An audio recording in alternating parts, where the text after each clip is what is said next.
되면 우울해지고 삶을 포기하게 됩니다. 그래서 어린 학생들도 공부하다가 뭐 어떤 이유가 있든지 이게 쉽게 낙심이 되면 스스로 생을 포기하죠. 사업을 하다가 사업을 포기하고, 결혼해서 자녀를 낳고 살다가 가정을 포기하고, 신앙생활 하다가 신앙생활을 중단하는 사람들이 있습니다. 왜 그렇습니까? 너무 힘들어서 포기하는 거예요. 왜 힘들까요? 낙심이 깊어지면 슬퍼지고 우울해지다가 도무지 이제 소망이 없어지는 겁니다. 그래서 사업할 힘이 없어요. 그 사업 포기하는 것이고, 가정을 지탱해서 살 힘이 없어요. 그건 가정을 포기하고, 나 하나 사는 것도 힘들어하는 사람들이 있습니다. 그래서 스스로 이제 생을 포기하는 경우들이 많죠. 의지가 강하고 사는 것이 재밌고 만나는 사람도 많고 하는 일이 잘 되면 얼마나 재밌습니까? 포기하는 것이 아니라 갈수록 늘리죠. 하나 해서 사업이 잘 되니까 2개, 3개로 늘려갑니다. 점포를 늘려가든지 계속 늘려갑니다. 공부도 하나, 둘 하다 잘 되면 2, 3개 합니다. 학교도 하나 졸업하고 또 2, 3개 또 졸업합니다. 기도도 마찬가지예요. 하는 것이 은혜가 되고 기쁘고 재밌으면 기도 한 가지만 하다, 나를 위해서만 하다, 가족들 위해서 하고, 교회를 위해서 하고, 어려운 사람 위해서 하고, 나라를 위해서 하고, 기도도 늘어납니다. 무엇이든지 만족이 되고 기쁨이 되면 하는 일이 갈수록 늘어납니다. 그런데 아무리 열심히 했는데도 안 돼. 아무리 열심히 공부해도 점수가 안 나와. 아무리 아침부터 새벽부터 나가서 밤늦게까지 일해도 장사가 안 되고 사업이 안 돼. 새벽에 기도하고 밤에 기도하고 그렇게 열심히 기도했는데도 응답이 없어. 이럴 때 우리가 낙심을 하게 됩니다. 그런데 그것이 빠른 시간 안에 회복이 되거나 응답이 오거나 잘 되면 괜찮은데 안 될 때 계속 낙심이 되죠. 그래서 낙심하는 기간이 길어지면 이제 위험해지는 거예요. 젊은이들이 기쁘고 소망 가운데 사는 젊은이들이나 청소년들을 찾아보기 어렵습니다. 나이는 아주 너무나 젊어서 육체가 건강할 때인데, 한참 힘이 많이 나올 때인데 연세 드신 분들보다 눈에 힘이 없어요. 걸음걸이도 힘이 없고 비틀비틀 흐느적거리고 사는 젊은이들이 많습니다. 그와 같은 청소년들이 많아요. 왜 그럴까? 그 안에 부모도 모르고 어느 누구도 모르는 낙심된 마음이 있는 겁니다. 그것이 지속될 때 걸음걸이가 힘이 있지 않아요. 눈빛도 희미하고 힘이 있지 않습니다. 기도하는 것도 보면 마음에 낙심이 가득한 사람은 기도도 못하죠. 하더라도 기도에 힘이 없어요. 마음으로만 기도하든지 중얼중얼 몇 마디 하고 기도 못합니다. 일도 아무리 좋은 직장 앉혀놔도 일을 못해요. 힘이 없어요. 그걸 하나님은 아시는 거예요. 인간이 얼마나 낙심하고 사는 존재인지, 얼마나 힘들게 사는 존재인지를 아십니다. 그래서 성경에서 1절부터 보세요. 3절에 보면 3절, 너희가 피곤하여 낙심하지 않기 위하여 죄인들이 이같이 자기에게 거역한 일을 참으신 일을 생각하라. 피곤해서 낙심하지 않으려면 누구를 생각하라? 예수님을 생각하라는 겁니다. 그러면 어떤 예수님? 능력의 예수? 보좌에 앉으신 예수? 영광 받으신 예수? 그 예수님이 아니라 죄인들이 자기에게 거역한 것을 참으신 예수님을 생각하라는 겁니다. 그럼 그것이 어떤 것인가? 우리 1절부터 보면 우리에게 구름같이 둘러싸 허다한 증인들이 있으니, 이 허다한 증인들은 그 앞에 히브리서 11장에 나와 있는 구약의 믿음의 선진들입니다. 그 많은 증인들이 있는데 모든 무거운 것과 얽매이기 쉬운 죄를 벗어버리고 인내로서 우리 앞에 당한 경주를 경주하며, 그 구약에 있는 모든 믿음의 선배들이 우리를 다 지켜보고 있다는 것입니다. 그렇기 때문에 우리가 이 땅에 예수 믿고 구원받은 자들이 하나님의 자녀로 살아갈 때 얽매이기 쉬운 죄를 벗어버리고 우리 죄의 유혹이 얼마나 많습니까? 주변에 우리가 시기하고 질투하거나 아니면 미워하거나 아니면 음란하거나 뭐 타락할 요소들이 너무나 많습니다. 뭐 젊은 그 사람들뿐만 아니라 어린 자녀들도 그렇죠. 부모들은 우리 아이들이 거룩한지 아는데 아이들은 절대 거룩하지 않습니다. 이미 어린 나이부터 야동들 많이 보고 있습니다. 이상한 것들 많이 즐기고 있습니다. 오락만 하는 것이 아닙니다. 부모님들만 몰라요. 자기들끼리는 다 아는데. 내 자녀가 거룩하다는 착각에서 벗어나셔야 됩니다. 그러면 그런 것을 행하면 뭐 큰 죄인이고 뭐 엄청나게 잘못된 겁니까? 아닙니다. 어떻게 보면 정상적인 과정입니다. 사람이 자라면서 이성을 알고 호기심을 느끼고 하는 것들 어떻게 보면 건강하다고 볼 수가 있어요. 누구나 다 겪는 것이고 과정입니다.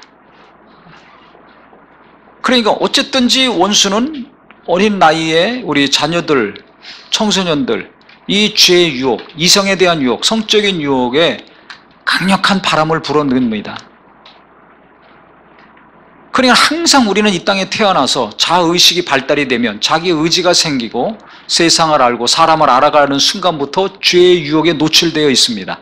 그러니까 이것들을 벗어버려야 되고 그 다음에 인내로서 우리 앞에 당한 경주를 경주하며 그랬어요. 어떻게 이 죄의 유혹을 다 물리칩니까? 어떻게 죄를 안 짓고 삽니까? 그 다음에 내가 죽는 날까지 내가 해야 될 일들을 다 하고서 살아야 됩니다. 가정을 돌보고 직장생활 하든지 사업을 하든지 신앙생활 하든지 남자로서 여자로서 태어나면 자기가 해야 될 일들이 있습니다. 이것을 끝까지 해야 되는데 이걸 어떻게 하는가? 인내로서 경주하라 그랬습니다. 어떻게 인내하면서 죽고 싶을 때도 있고 낙심할 때도 있고 좌절할 때도 있고 포기하고 싶을 때가 한두 번이 아닌데 이것을 어떻게 계속 인내하면서 할 수 있는가? 또 죄의 유혹이 일평생 내게 따라다니고 있는데 이것을 어떻게 계속 물리치고서 거룩하게 살 수 있는가? 그 비결은 2절에 나와 있어요. 믿음의 주여 또 온전케 하시는 이인 예수를 바라보자. 나를 구원하신 예수, 나를 온전케 하시는 예수, 나를 거룩하게 하시고 내게 새 힘을 주시고 포기하고 싶을 때 다시 일할 수 있는, 살 수 있는 용기를 주시고 소망을 주시는 분은 예수님이라는 겁니다. 그래서 예수를 바라보라는 것입니다. 그 예수님을 생각하라는 것입니다. 그러니까 거꾸로 얘기해서 내가 예수님을 생각하지 않는다면 위기의 순간에 유혹의 순간에 좌절하고 포기하고 싶을 때 예수님을 생각하고 예수님을 바라보지 않는다면 나의 삶은 불행해집니다. 더 나락으로 떨어지는 자가 됩니다. 침륜에 빠지고 슬픔에서 허우적거리는 자가 됩니다. 겉은 멀쩡하지만 방황하는 삶을 살게 됩니다. 그래서 내가 방황하지 않으려면 계속 내 안에서 슬픔이 나를 지배하고 죄가 나를 지배해서 어둠 가운데로 끌어가지 않고 슬픔 가운데로 끌어가지 않게 하려면 빨리 예수님을 바라보고 의지하고 깊이 생각해야 됩니다. 근데 대부분의 그리스도인들이 내가 처음 예수 믿었을 때의 예수님만 생각해요. 성경에 기록된 예수님, 어느 누가 계속 전하고 가르쳤던 예수님이지 오늘 이 시간 나를 위로하시고 나를 치료하시고 나를 온전케 하시고 나를 살려주시는 예수님은 거의 생각을 안 하고 삽니다. 과거의 예수, 성경에 기록된 예수, 어느 누구 입에서 나왔던 예수님이지 나하고는 거리가 먼 예수님이에요. 그러면 내게 무엇이 있길래 예수님이 이렇게 거리가 멀게 느껴집니까?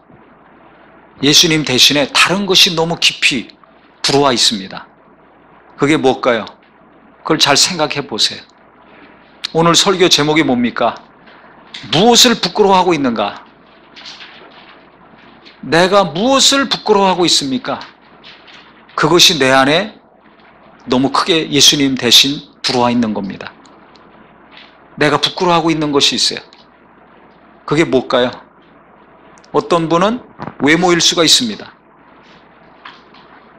어떤 분은 재물일 수가 있어요. 어떤 사람은 직장이고 사업이고 사람마다 다른데 자기 자신이 좀 부끄러워하는 게 있어요. 남들을 의식할 때 부끄러워하는 게 있죠. 그것이 해결이 안 되면 우울해지고 낙심이 되고 슬퍼지는 거예요. 저는 이 어머니들이 갓난아이를 이렇게 안고 다니는 엄마들이 아이들이 배고프면 막 웁니다. 그리고 엄마들이 이 두 종류가 있습니다. 얼굴이 예쁘고 몸매가 날씬하고 옷을 멋있게 입었던지 아니면 얼굴도 못생기고 몸매도 못생기고 옷도 후질구레하게 입었던지 관계없이 아이가 울고 막 배고프면 막 가슴을 풀어 헤쳐가지고 젖을 먹이는 엄마들이 있어요. 과거에서는 아무 데서나 막 그냥 허연 젖을 내놓고 막 먹였죠. 근데 요즘은 교육 수준이 발달됐으니까 이제 이렇게 돌려서 이렇게 가리고 이렇게 젖을 먹입니다. 교회에서도 그렇거나 어디서나. 젖을 먹이는 엄마들 보면 그렇게 아름답게 보입니다. 왜? 그 엄마가 아이를 사랑하는 것이 그대로 드러나거든요. 말할 필요가 없어요. 내가 너를 사랑한다. 말할 필요가 없어요. 내가 너를 얼마나 사랑하는지 알아? 부부간에는 그걸 확인하고 싶어서 맨날 묻고 따지고 다투지만 엄마랑 아기랑의 관계는 말이 필요가 없습니다. 그 해산의 고통을 겪고서 낳지만은 아이를 낳는 순간에 그 고통은 싹 잊어먹고 엄마의 입에서 미소가 나옵니다. 낳기 전에는 괴로워서 울고 소리 지르고 막 몸부림쳤는데 이상하게 아이가 나오는 그 순간부터 엄마 품에 안기는 순간부터 엄마는 울지 않고 악쓰지 않고 소리 안 지르고 웃습니다. 왜 웃습니까? 아기를 보는 순간, 아기를 품에 안는 순간 아기를 향한 무한한 사랑이 내 안에서 넘치는 거예요. 엄마의 가슴에서 그 수많은 고통은 다 없어지고 그냥 말로 표현할 수 없는 사랑이 막 샘솟는 겁니다. 하나님이 주시는 거예요. 가난해도 그 사랑은 어머니 속에서 계속 넘쳐나요. 못 배우고 무식하고 못생겼다 할지라도 그 어머니의 가슴에서는 그 아이에 대한 사랑이 막 쏟아져 나옵니다. 그러니까 아기를 딱 안는 순간, 보는 순간 아기가 뭐가 이쁩니까? 갓 태어난 아이가 그냥 우주인, 외계인처럼 막 쭈글쭈글 하잖아요. 얼마나 못생겼습니까? 그런데도 엄마는 웃습니다. 흐뭇한 미소를 짓습니다. 이게 사랑 아닙니까? 객관적으로 볼 때는 아기가 쭈글쭈글하고 못생기고 지저분하지만 그 아기를 낳은 엄마는 너무나 사랑스러워요. 남들이 어떻게 보든지 모르지만 내 아이가 배고파서 울 때 가슴을 빨리 헤쳐서 그 아이에게 젖을 물리고 젖을 먹입니다. 이게 사랑 아닙니까? 이 예수님도 마찬가지예요. 그 예수님이 나를 사랑하셨다, 우리를 사랑하셨다는 것을 어떻게 알 수 있는가? 2절을 잘 보세요. 예수를 바라보자고 그랬는데 그는 그 앞에 있는 기쁨을 위하여 십자가를 참으사 부끄러움을 개의치 아니하시더니 하나님 보좌 우편에 앉으셨느니라 그랬습니다. 예수님이 이 땅에 오셔서 고난을 당하셨습니다. 그러니까 인간적인 입장에서 보면 굉장한 부끄러움을 당하신 거예요. 수치를 당하신 거예요. 모욕을 당하셨습니다. 창피함을 당하셨습니다. 그가 하나님의 아들이시고 죄가 없는 분인데 뺨을 맞았습니다. 주먹으로 막 때렸잖아요. 병사들이. 침을 얼굴에 뱉었습니다. 네가 유대인의 왕이냐? 희롱했습니다. 옷을 겉옷이고 속옷이고 다 벗겨서 홀딱 벗겨서 뻘거벗은 채로 십자가에 매달려 놨습니다. 그 다음에 십자가에 못 박아서 6시간 동안 고난을 받으시고 그 다음에 창으로 또 허리를 찔러서 피와 물이 다 쏟아졌습니다. 그 많은 고난을 겪으시고 고통을 당하시고 모욕을 당하셨지만 예수님은 부끄러워하셨다는 겁니까? 안 하셨다는 겁니까? 안 하셨다는 거예요. 우리 같으면 얼마나 부끄러워하겠습니까? 누가 내 얼굴에 침 뱉음 보세요. 부끄러움이 아니라 화가 나서 고소합니다.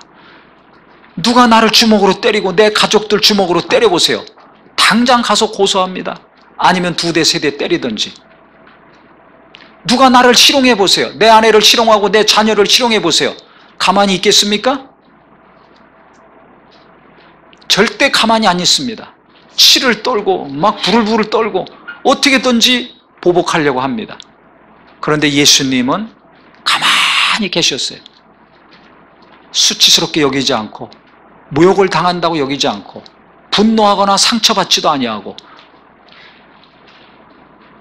부끄러워하지도 않으셨다는 것입니다. 왜 그렇습니까? 우리를 사랑하셨기 때문에. 나를 사랑하셨기 때문에 예수님은 부끄럽게 여기지 않으신 거예요. 엄마가 아이를 사랑하니까 사람들이 많더라도 젖을 먹이지 않습니까? 엄마가 아기를 자기가 낳은 자식을 사랑하니까 무슨 수를 써서라도 잘 먹이고 잘 입히고 잘 교육시키려고 희생하고 헌신하지 않습니까? 우리가 누군가를 사랑하기 때문에 그 속속에 있는 사람을 위해서 간절히 기도하고 간구하는 거 아닙니까? 그 사람을 진정 사랑하기 때문에 예수 믿게 해달라고, 교회 같이 나오게 해달라고 하나님께 기도하지 않습니까? 사랑하니까 하는 겁니다. 남들이 비웃고 바보 같다 할지라도 하나님을 사랑하니까, 예수님을 사랑하니까 하나님께 기도하고 하나님 뜻대로 살려고 하는 겁니다. 그런데 사랑하지 않으면 창피하게 생각해요. 자식보다 내 몸을 더 사랑해. 자식보다 내 체면이 더 중요해. 그러니까 아이가 배고파가지고 막 숨 넘어갈 듯이 울다 할지라도 체면 때문에 젖을 안 먹입니다. 이게 좋은 엄마입니까? 자식 사랑하지 않는 엄마입니다. 자식보다 나를 더 사랑해. 자식보다 내 체면, 내 몸매가 더 중요해. 내 체면이 더 중요해.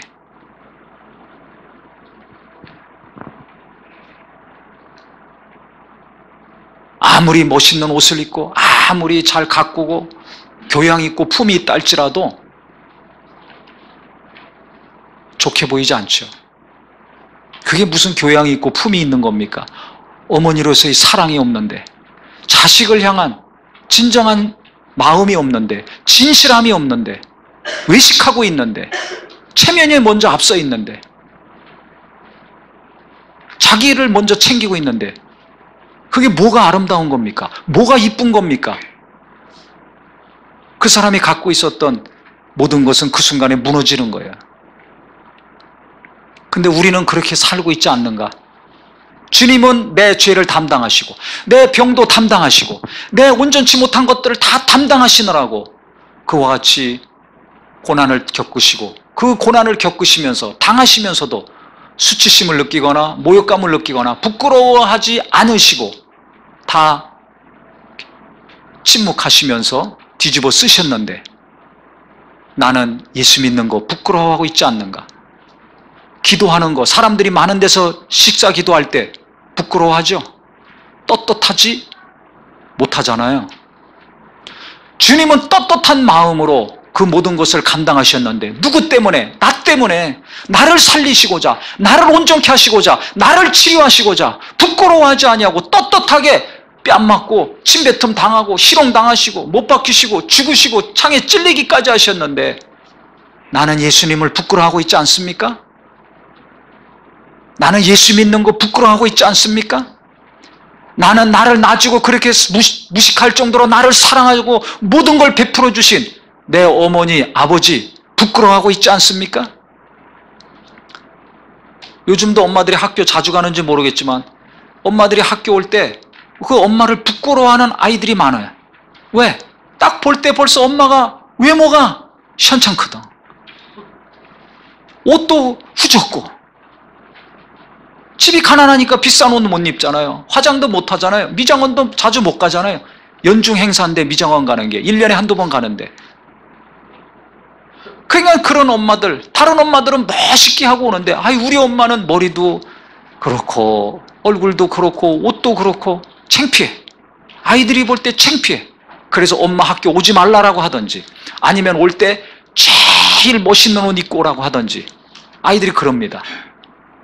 벌써 엄마를, 그 초등학생들 몇 년 안 됐는데 몇 살 안 살았는데 엄마를 부끄러워하는 거예요. 아버지 부끄러워하는 사람들도 있습니다. 아이들. 우리 아버지는 왜 맨날 저 모양 저 꼴이야? 학벌도 현찮고 돈도 못 벌어오고 생긴 것도 현찮고 성질이나 좋아야지 성질도 안 좋아. 우리 아버지 어디 가자면 아버지랑은 안 가려고 그래. 아버지 부끄러워하는 자식들이 있어요. 이 자식들 잘못된 거죠. 부모가 희생하고 헌신해서 키워놨더니 부모를 부끄러워해.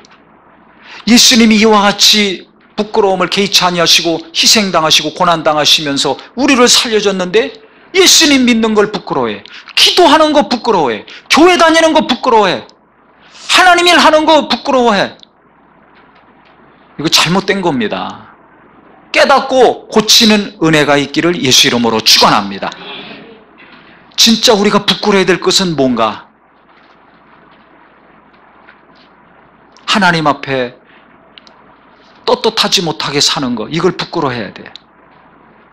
내가 기도 못하는 거, 사람들 눈치 보느라고 식기도도 제대로 못하는 거, 이걸 부끄러워해야 됩니다. 불의한 방법으로 재물을 모으고 탈법과 불법을 저지르면서 재산을 축적하는 거, 이거 부끄러워해야 됩니다. 근데 우리는 그런 거 부러워하죠. 아유, 나는 아침 일찍부터 밤늦게까지 죽어라고 일하는데 왜 이 정도밖에 못 버는가? 왜 내 자식은 저렇게 고생하는데 왜 저렇게 못 사는가? 돈 못 버는 거 가지고 안타까워하고 괴로워요. 가난한 걸 부끄러워합니다. 부자들 부러워하고. 저는 그거 거꾸로 생각해야 된다고 생각해요. 정직하게 땀 흘려서 얼마를 벌었던지 벌어와서 가족들이 먹고 산다면 자랑스러워하고 기뻐하는 아내와 자식들이 되기를 예수 이름으로 축원합니다. 정직하게 진실하게 땀 흘려서 일해서 소산을 가지고 돌아오면 성경적으로 사는 거 아닙니까? 하나님도 그 사람을 귀하게 여기십니다. 근데 가족들은 또 자기 자신은 그것을 귀하게 여기질 않아요. 떳떳하게 여기질 않아요. 자랑스럽게 생각하지 않아요. 무조건 많이 벌어와야지, 많이 가져와야지, 많이 쌓아야지 자랑스러운 아버지고 부모야. 자랑스러운 남편이고 아내가 되는 겁니까? 이거 잘못된 거라고 저는 생각합니다. 잘못된 방법으로 법을 어겨가면서 탈법과 불법을 저질러가면서 불의를 행하면서 많은 일을 하고 큰 일을 하고 많은 재산을 모으는 거, 이게 하나님 앞에 가면 부끄러운 자가 언젠가는 될 것입니다. 근데 우리는 그런 사람들을 혹시 부러워하고 있지는 않는가? 주여 주여 부르면서 하나님께 기도하고 예배하면서 어두움에 속한 자들을 부러워해. 빛 가운데 정직하게 진실하게 일하고 사는 사람들은 부끄러워하고. 이거 완전 거꾸로 사는 거 아닙니까? 그렇기 때문에 내가 기도하고 신앙생활하고 주여 주여 찾으면서도 내 마음이 기쁨이 없고 감사가 없는 것은 하나님이 기뻐하시는 것을 나는 기뻐하지 않기 때문에 그래요. 정직하고 진실하게 일해서 먹고 사는 것을 나는 원하지 않아요. 하나님은 그것을 원하시고 귀하게 여기시는데 나는 그걸 귀하게 여기지 않아요. 뭔가 크게 잘못된 겁니다. 병든 겁니다. 이 병에서 빨리 고침받고 제대로 된 마음과 생각과 눈이 되기를 예수 이름으로 축원합니다. 무조건 큰 집에 살고 좋은 집에 살고 좋은 옷 입고 다니고 그러면 복 받은 겁니까? 그 재산을 어떻게 벌었는가? 어떻게 늘렸는가? 하나님은 그거를 보십니다. 그런데 그런 거 거의 생각 안 해요. 높은 자리에 앉으면 다 성공한 것이고 하나님이 복 주신 겁니까? 어떻게 그 자리에 앉았는지 정직하고 진실하게 해서 부를 얻고 명예도 얻고 권력도 얻었다면 선한 영향력을 끼치고 많은 자들에게 은혜를 주고 생명을 주고 소망을 주는 자가 됩니다. 그런데 만약에 그렇지 않았다면 그것을 부러워하면 안 되죠. 부끄럽게 생각해야 됩니다. 그런데 이런 거 따지질 않아요. 예수 믿는 사람도 이것을 따지지 않아요. 그러니까 예수 믿고 주여 주여 하면서 불의한 방법으로 재산을 모으려고 그러고 부를 축적하고 권력을 잡으려고 합니다. 무엇을 보면 알 수 있습니까? 예수님이 우리에게 기도를 가르쳐 주셨어요. 일용할 양식을 달라고 기도해라. 그러면 내가 일용할 양식이 있다면 하나님께 감사해야 됩니까? 괴로워해야 됩니까? 감사해야 되는데 일용할 양식을 하나님이 주시는 것을 인하여 감사 안 하잖아요. 내 자녀들에게 일용할 양식을 날마다 하나님이 주셔서 먹고 살게 하시는데도 자녀들만 생각하면 근심이 되고 한숨이 나오지 감사하질 않아요. 제대로 된 믿음이 있는 겁니까? 없는 겁니까? 없어요. 그래서 한국 교회가 무너져 나가는 겁니다. 수십 년 신앙생활하고 뭐 모태 신앙이고 몇 대 신앙생활 한대지만 제대로 선한 영향력을 끼치는 성도들이 별로 없는 겁니다. 일용할 양식을 달라고 기도해라. 그러면 내가 굶지 않고 일용할 양식이 있어서 뭐 밥 세 끼 먹던지 월세집이든 전세집이든 자기 집이든 집이 있어서 밤에 잠을 자고 추위를 막고 더위를 막을 수 있는 집이 있으면 감사해야 되는데 감사하지 않아요. 만족하지 않아요. 도리어 괴로워하고 낙심합니다. 왜 낙심하고 괴로워합니까? 내 안에 욕심 때문에. 뭐 때문에?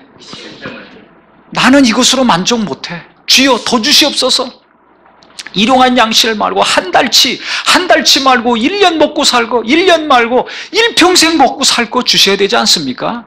일평생이 아니라 내 자식들까지 대대로 먹고 살 거 빌딩 하나 주셔야 되지 않습니까? 이 정도 돼야 집도 결혼해서 하나씩 줄 몇 채가 있어야 우리는 만족하고 안심하고 그 정도 부를 가져야지 하나님께 감사하려고 생각하고 살고 있지는 않는가? 그러니까 하나님이 내게 풍족한 것을 지금 주시고 있는데도 나는 하나님의 은혜를 보지를 못하고 있는 거예요. 하나님의 손길을 보지 못하고 있는 거예요. 그러니까 감사가 없어요. 마음이 우울해. 저 사람은 저렇게 사는데 나는 왜 이렇게 살아? 항상 남과 나를 비교하면서 낙심이 됩니다. 계속 비교하면서 우울합니다. 그러니까 성질도 나고 스트레스 쌓이고 하나님 말씀을 듣고 예배도 하고 기도도 하지만 기쁨이 없어요. 만족이 없어요. 행복하지 않는 삶을 사는 겁니다. 예수님은 우리의 연약함을 담당하시고 죄를 담당하시고 악을 담당하시고 그럴 때 주님은 부끄러워하지 않으셨어요. 우리를 사랑하셨기 때문에. 그런데 주님이 나를 사랑하셔서 나를 이와 같이 일용할 양식 굶지 않게 하시고 헐벗지 않게 하시고 새 건강을 주셔서 다닐 수 있게 하시고 일할 수 있게 하셨는데 하나님이 주신 것들에 대해서는 전혀 생각하지 않고 이것으로 안 됩니다. 하나님이 베푸시는 건 너무 부족합니다. 내게 더 많은 것을 주시옵소서. 더 큰 것을 주시옵소서. 하나로 안 됩니다. 집도 2개, 3개 주시고 그것으로도 안 됩니다. 더 큰 걸 주시고 차도 이걸로 안 됩니다. 더 큰 거 주시고 한 대로 안 됩니다. 자녀마다 하나씩 갖게 해주시고 뭐 이 정도 돼야 만족하실 겁니까? 차가 하나 있는 게 부끄럽습니까? 작은 차 타고 다니는 게 부끄럽습니까? 작은 집에 사는 게 부끄러운 겁니까? 이건 부끄러운 게 아닙니다. 근데 나는 부끄러워해. 그것 때문에 낙심하고 괴로워해. 하나님이 나에게 베푸신 사랑은 어디로 갔습니까? 예수님은 부끄러워하지 아니하시고 모든 수치를 다 담당하시고 내게 위로와 생명을 주셨는데 그 놀라운 하나님의 사랑은 도대체 어디로 간 겁니까? 내 욕심 때문에, 내 안에 있는 이기적인 야망과 욕심 때문에 하나님의 사랑이 다 빠져나갔어요. 내 욕심을 없애고 그분의 사랑이 다시 회복되는 거룩한 마음이 되기를 예수 이름으로 축원합니다. 어떻게 사는 것이 제대로 사는 것인가? 누가 행복한 것인가? 예수님 성경에 있는 것처럼 예수님이 내게 베푸신 이 놀라운 사랑을 생각하고 묵상하고 그 예수님을 바라보고 의지하는 사람이 행복한 사람입니다. 어떤 아이가 행복합니까? 예쁜 엄마, 멋있는 엄마, 부자 엄마, 똑똑한 엄마를 둔 아이가 행복한 겁니까? 그런 엄마들은 아이가 울 때 가슴을 풀어헤치고 젖먹이지 않습니다. 무식하고 못생기고 못 배우고 가난하지만 배고플 때, 숨 넘어갈 때 아이에게 젖을 먹이는 엄마가 그 아이에게는 행복한 겁니다. 아이를 위해서 자기 자신을 돌보지 않고 희생하는 엄마를 둔 자식들이 행복한 겁니다. 자기 체면과 자존심과 품위 유지하느라고 아이를 돌보지 않는 엄마가 아이들에게 행복한 거 아니지 않습니까? 예수님은 체면 차리지 않으셨어요. 자존심 챙기지 않으셨어요. 이것저것 가리지 않고 나를 위해서, 우리를 위해서 모든 것을 쏟아 부어주셨습니다. 그런데 그 예수님을 우리는 사랑하지 않아요. 그 예수님보다 다른 것을 더 사랑해. 그 예수님보다 다른 것이 더 있기를 원해요. 그래서 우리의 마음이 힘들어지는 겁니다. 전에도 제가 설교할 때 말한 것 같은데, 제가 산에서 내려오는데 어떤 할아버지가 저보고 그러더라고요. A급 빌딩을 사라고. 돈을 벌면 저축해서 A급 빌딩, 전철역에 있는 빌딩 아닙니까? 강남에 있는 빌딩 아닙니까? A급 빌딩을 사라. 그래 임대료가 나와가지고 평생 일 안 해도 먹고 살고 자식들도 먹고 사니까. 제가 속으로 웃었습니다. 내가 목사인지도 모르고 이분이 왜 이런 말을 하지? 그게 인생을 살아서 겪어보니까 그렇게 살아야 편안하니까. 그러면 그분이 그 당시 제가 보니까 지금은 외제 등산화나 등산용품 많이 쓰는데 그 당시는 거의 안 썼을 때입니다. 등산화도 보여주면서 이게 이태리째라고 수십만 원짜리라고 옷도 그렇고 보니까 부자 할아버지예요. 그런데 그 할아버지가 그렇게 부자인데 그러면 만족하고 기쁘고 행복해야 될 거 아닙니까? 우울증에 걸려가지고 등산용품, 캠핑용품 사가지고 주말만 되면 산속으로 들어간다는 거예요. 들로 산으로. 그래서 텐트 치고 그 안에서 잔다는 겁니다. 참 불쌍하죠. 돈이 그렇게 많은데, 재산이 많은데 왜 그 할아버지의 마음은 우울할까요? 가족들이 있을 텐데 그 가족들은 다 어디로 간 겁니까? 아내와의 관계가 따뜻했다면, 자식들, 손자, 손녀들과의 관계가 훈훈했다면 그렇게 짐 싸들머지고 주말마다 들로 산으로 가서 혼자 있습니까? 돈이 우리에게 행복을 주지 못하고 명예와 권력이 우리에게 지속적인 행복을 주지 못한다는 걸 우리는 너무나 잘 압니다. 알면서, 머리로는 알지만 내 안에서는 그것을 향한 갈망이 예수님보다 너무나 강합니다. 그것을 향한 사랑이 주님을 사랑하는 것보다 너무나 큽니다. 맞습니까? 틀립니까? 그렇기 때문에 내 마음이 계속 낙심이 되고 슬픈 거예요. 하나님이 도와주시지 않아서, 하나님이 사랑해 주셔서 사랑을 안 해주셔가 아니라 내가 그 사랑보다, 하나님의 은혜보다 다른 것을 더 원해. 다른 것에도 마음이 가 있어. 다른 것을 항상 생각해. 그러니까 마음에 평안이 없는 겁니다. 우울해지는 거예요. 그래서 성경은 말하고 있는 거예요. 우리를 위해서 목숨까지 다하시고 고난을 겪을 때 부끄러워하지 않고 개의치 않으셨던 그 예수님, 즉 우리를 진정으로 사랑하신 예수, 어느 누구보다 나를 진심으로 사랑하신 예수, 외식으로나 체면으로나가 아니라 진심으로 마음을 다하고 뜻을 다하고 힘을 다하고 목숨을 다하기까지 나를 사랑하신 그 예수님, 너를 사랑하신 그 예수님을 생각해라. 그 예수님을 바라보라. 그래야 내가 평안할 수 있다. 내가 위로받을 수 있다. 그래야 내가 낙심하지 않고 우울하지 아니하고 행복한 삶을 살 수 있다는 것입니다. 괴로울 때마다 예수님이 생각나는 자가 되기를 예수 이름으로 축원합니다. 마음이 흔들리고 무너질 때마다 나를 진심으로 사랑하신 예수님, 나를 부끄러워하지 아니하고 내가 못생겼다고, 공부 못한다고, 좋은 직장에 못 갔다고 나를 무시하거나 부끄럽게 생각하지 아니하시고 이 연약한 나를, 이 부족한 나를, 이 무능력하고 무기력한 나를 진심으로 사랑하시고 뜨겁게 사랑하신 이 예수님을 생각할 때 우리가 소망을 얻고 새 힘을 얻을 수 있다는 것입니다. 그래서 우리 성도님들, 우리 젊은이들, 청소년들 힘들 때마다, 우울할 때마다, 슬플 때마다 내 현실을 보고, 내 가정을 보고 다른 어느 누구랑 나를 비교하면서 계속 슬픔이 깊어지는 자가 아니라 나를 사랑하신 예수님, 지금 현재 있는 그대로 이 모습 이대로 나를 사랑하신 주님을 생각하여서 하나님의 사랑에 다시 회복이 되고 그분의 위로가 내게 임하고 그래서 슬픔이 기쁨으로 바뀌고 제 대신 화관을 근심 대신 찬송의 옷을 입는 귀한 자가 되시기를 예수 이름으로 축원합니다.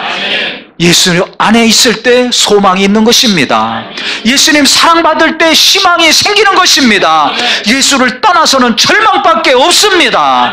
그래서 나를 살리신 예수, 나를 위로하시는 예수, 내게 새 힘을 주시는 예수를 날마다 의지하고 바라보고 생각하셔서 내가 삶으로 내 가정을 살리고 내가 삶으로 죽어가는 친구도 살리고 내가 삶으로 좌절해가는 많은 이웃들을 살릴 수 있는 우리 모두가 되기를 예수 이름으로 축원합니다. 기도하겠습니다.